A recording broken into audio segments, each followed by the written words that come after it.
Today's rhythm exercise is focused on the simple time signature 3/16. This is part 12 of 12.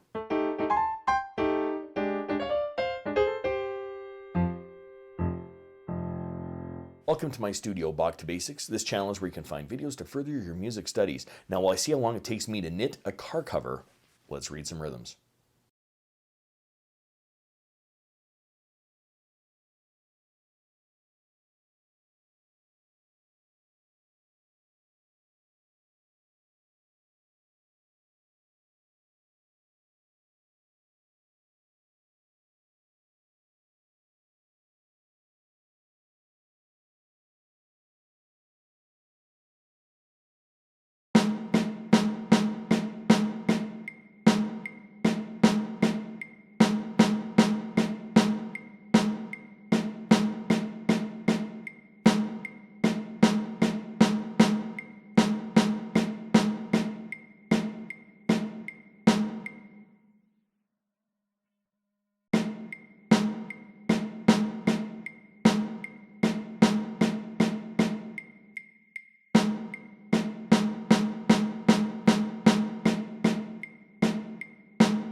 If you found this video helpful, click like or subscribe, or visit my Patreon page linked in the description below for early access to videos like these and, well, whatever else I'm doing over there.